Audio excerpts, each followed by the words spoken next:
Hola, frente a mí tengo una FORD F-150. En este video te mostraré dónde está la caja de fusibles en el compartimento del motor.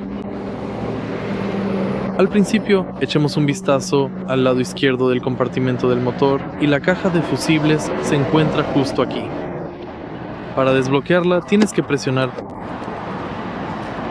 esta parte de la tapa y ahora puedes levantarla.